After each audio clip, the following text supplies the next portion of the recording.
आप सभी लोगों का एक बार फिर से स्वागत है इंग्लिश लिटरेचर के वीडियो में। तो आज के इस वीडियो में हम लोग जॉन मिल्टन है वो कवर करेंगे। जॉन मिल्टन के ऊपर 20 क्वेश्चन है आप सब लोगों के लिए, तो आप इस वीडियो को पूरा ज़रूर देखें, चैनल को सब्सक्राइब भी कर लें और वीडियो को शेयर भी ज़रूर करें। अगर आप लोगों को इसका PDF चाहिए तो आप हमारा टेलीग्राम चैनल है वो ज्वाइन कर सकते हैं, जिसका लिंक आपको नीचे डिस्क्रिप्सन बॉक्स में मिल जाएगा।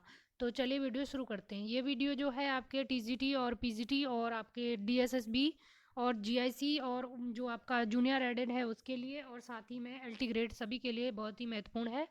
तो ये वीडियो बहुत इंपॉर्टेंट है। तो चलिए शुरू करते हैं। पहला प्रश्न है, which poem of John Milton known as his last Horton poem. तो इनमें से कौन सी पोएम है जॉन मिल्टन की जिसको लास्ट हॉर्सन पोएम के रूप में जानते हैं।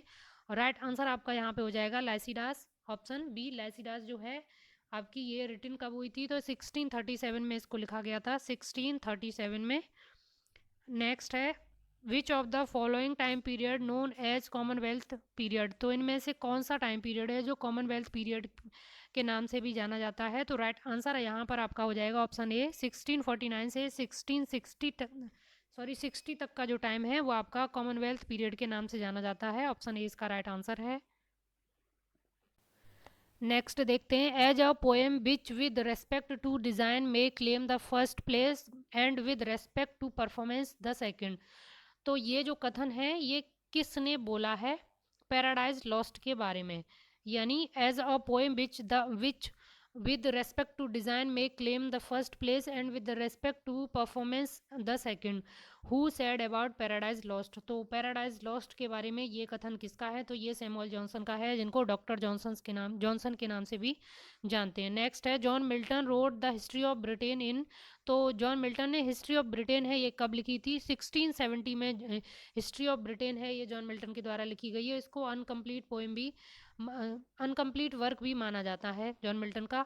नेक्स्ट है, which of the following time period known as Horton period. तो इनमें से किस टाइम पीरियड को हॉर्टन पीरियड के नाम से जानते हैं, यानी कब से कब तक का टाइम पीरियड है इसको हॉर्टन पीरियड बोलते हैं जॉन मिल्टन की लाइफ में। तो ये है आपका 1632 से 1637 तक। ऑप्शन ए इसका राइट आंसर है। वैसे जॉन मिल्टन का जो जन्म है हुआ था आपका 9 दिसंबर 1608 में, और डेथ इनकी हुई थी 1674 में 8 नवंबर को। तो और इसमें से जो इनका हॉटन पीरियड इनकी लाइफ में जाना जाता है वो है 1632 से 37 तक। नेक्स्ट है, Paradise Lost was written by Milton in the last phase of his life. तो लास्ट फेज में लिखी गई है, और ये लिखी कब गई थी? ये पब्लिश हुई थी 1667 में। 1667 में ये पैराडाइज लॉस्ट है ये पब्लिश हुई थी। नेक्स्ट है, which of the following is a masque written by John Milton. तो जो मास्क है इनमें से कौन सी है जो मिल्टन के द्वारा लिखी गई है? कॉमर्स एक फेमस मास्क है मिल्टन की। ऑप्शन ए इसका राइट आंसर हो जाएगा। और कॉमर्स कब लिखी गई थी?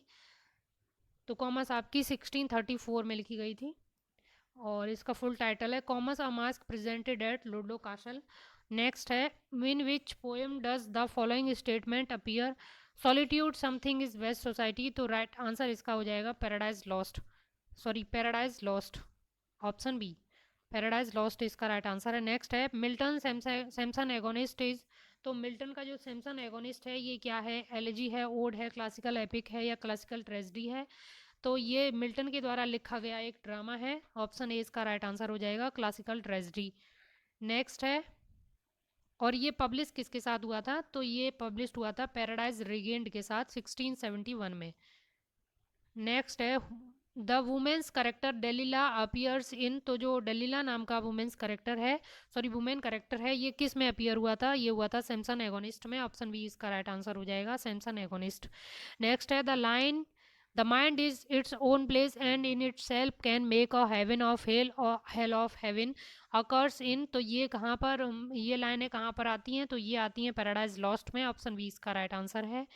नेक्स्ट है, let us reign in hell since there is more content to live in liberty though all condemned than as his vessels blessed, who speaks these lines. तो ये लूसीफर यानी शैतान के द्वारा ये लाइनें बोली जाती हैं, और ऑप्शन ए इसका राइट आंसर हो जाएगा। नेक्स्ट है, who overcomes by force hath overcome but his foe, these lines occurs in. तो ये लाइन्स कहाँ पे अकर्स होती हैं? राइट आंसर यहाँ पे आपका हो जाएगा option B Paradise Lost. Next question है who among the following was not a British citizen. तो देखिए जॉन मिल्टन ये भी ब्रिटिश सिटीजन थे और इनका जन्म ब्रैड स्ट्रीट लंदन में ही हुआ था। और विलियम शेक्सपियर हैं ये भी लंदन के ही हैं। वर्ड्सवर्थ हैं इनका जन्म भी इंग्लैंड में ही हुआ था। जो कैथरीन फ्रैंक हैं ये ब्रिटिश सिटीजन्स नहीं है। ऑप्शन डी इसका राइट आंसर हो जाएगा। नेक्स्ट है which of the following is Milton's first pamphlet. तो मिल्टन का फर्स्ट पैम्फलेट है वो कौन सा है, यहाँ पे आपका राइट आंसर हो जाएगा of reformation touching church discipline. तो ये आपका लिखा गया था 1641 में। ये जो पैम्फलेट है 1641 में लिखा गया था। और 1641 में एक और पैम्फलेट लिखा था वो था ऑफ प्रेलेटिकल एप्सिकोपेसी, जो सबसे छोटा इनका पैम्फलेट माना जाता है वो भी 1641 में लिखा गया था। और एक और है 1641 में ही एनिमेट वर्जन, तो ये भी एक प्रोज वर्क है जॉन मिल्टन का। नेक्स्ट है who wrote the of of education, यहाँ पे ऑफ होना चाहिए, ऑफ एजुकेशन दिया है। जो बुक है रंजीत सिंह की उसमें ऑफ एजुकेशन ही दिया है। 1644 में ये लिखी गई थी। ऑप्शन बी इसका राइट आंसर हो जाएगा 1644। और 1644 में एक और पोएम लिखी गई है जो प्रेस की स्वतंत्रता से रिलेटेड है। तो एरियोपेजिटिका जो है वो भी 1644 में ही लिखी गई है। तो ये दो महत्वपूर्ण है। और 1644 में एक डाइवोर्स ट्रैक्ट है वो भी लिखा गया है, judgement of Martin Bucer concerning divorce. तो ये भी 1644 में लिखा गया है। तो ये 3-4 वर्क हैं जो 1644 में ही लिखे गए हैं। नेक्स्ट है the doctrine and discipline of divorce in. तो जो doctrine of discipline of divorce है इससे संबंधित जो 3-4 मुख्य महत्वपूर्ण रचनाएं हैं तो वो कब आई थी, यहाँ पे ये पूछा गया है। तो राइट आंसर यहाँ पे आपका हो जाएगा 16 का ऑप्शन बी। 1643 से 45 के बीच में डाइवोर्स पर ट्रैक्ट हैं वो लिखे हैं जॉन मिल्टन ने। ऑप्शन बी इसका राइट आंसर हो जाएगा। नेक्स्ट है in an international congress of poets Milton and Shakespeare would represent the English nation. तो ये किसने बोला है, तो ये लाइन है मार्क पेटिशन की। ऑप्शन बी इसका राइट आंसर हो जाएगा मार्क पेटिशन। नेक्स्ट है who appointed Milton to the post of Latin secretary. तो लैटिन सेक्रेटरी किसने अपॉइंट किया था जॉन मिल्टन को, तो ये क्रॉमवेल की सरकार में ये लैटिन सेक्रेटरी थी। ऑप्शन सी इसका राइट आंसर हो जाएगा। नेक्स्ट है Milton has compose the magnificent epic of Paradise Lost in. तो ये English heroic verse without rhyme में लिखी गई है। ऑप्शन बी इसका राइट आंसर हो जाएगा। नेक्स्ट है the fall of Satan as depicted in book first of Paradise Lost lasted for 9 days। Option A इसका राइट आंसर हो जाएगा।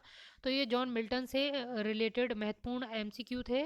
और जॉन मिल्टन से संबंधित कुछ महत्वपूर्ण फैक्ट मैं ऐसे बता देती हूँ।